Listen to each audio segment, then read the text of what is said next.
дагуур нь гарах юм биш үстэй. Эдийн засгийг идэвхжүүлэхийн тулд 10 гаруй хуульд нэмэлт өөрчлөлт оруулахар болоод байна. Үүний нэг нь тендерийн тухай хууль. Одоогийн мөрдөгдөж байгаа хуулиар тендер шалгаруулалт явагдаж дуустал хамгийн багадаа 2 сар гаруй хугацаа шаардагдаж байгаамаа. За гэтэл энэ цаг хугацаанд бүтээн байгуулалт өрнүүлэх хамгийн тохиромжтой буюу уран дулааны улирал аль хэдийнэ өнгөрчихдөг.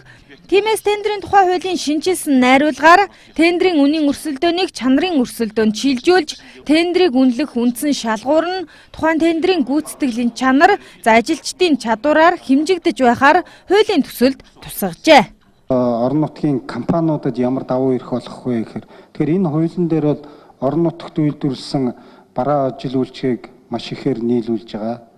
За орон нутгаас ажиллах хүчин авж байгаа энэ тохиолдолд бол өмнө нь бол багууны арга дээр бол энэ арга бол байсан. Үнэн дээр нь хийсвэрээр 7.5 10% өсгөөд тэгээ багууны арга байсан учраас хамгийн багууны аргаар ингэ явчихдаг гэсэн. Энэ дээр бид нар багууны аргыг халж байгаа учраас үнэлгээний аргыг оруулсан.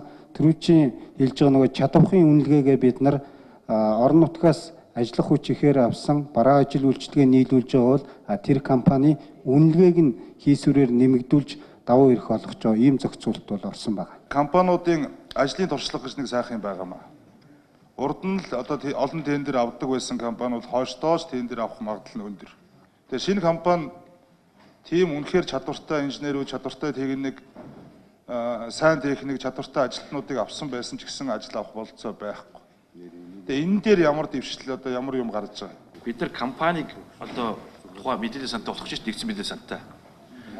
Энэ компани тухай нэгдсэн мэдээлэл сантай болно гэдэг бол сүнх барьсан компанийн захирлуудыг тендер авдаг хаана гэсэн үг. Нэгдүгürt. Компани тухай мэдээлэл гэдэг чинь бол саяны та хэллээ шүү дээ. Урд нь тендер авчаасан улсууд дандаа аваад авах гэж. Урд нь тендер авчаасан улсууд давуутад байгаа. Гэхдээ нөт авраг болохныг амархан аварга хамгаалах хэцүү гэж яддаг ш монголчууд. Тэрнтэй адилхан тэр нөхцөлөө хадгалж чадж байгаа цаашаа аваад явна хадгалж чадахгүй авахгүй. За 54-ийн 3-2-ыг бол та нар нэлийн анхааралтай аваад нэг үзээдэг. Энэ их ноцтой заалт. Сонгон шалгаруулалтыг бүхэлд нь цуцлах эсвэл тендерийн саналыг буцаах шийдвэр гаргасан болвол гомдол гаргахгүй гэж. Тэгэхээр эн чинь бол юу гэсэн үг гэхээр бол одоо би ойлгохдоо бол би тендерт оролцлоо.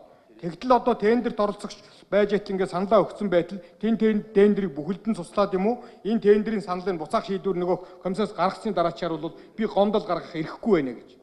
51-ийн 3 дээр буцаах гэж хэлж байна тийм үү? Тэгэхээр өөрөөр хэлэх юм бол тэрүүд өөрөөр хэлэх юм бол сонгон шалралт хийж явах үед асуудал ингээд үүсэж яхад аль материалууд нь шаардлага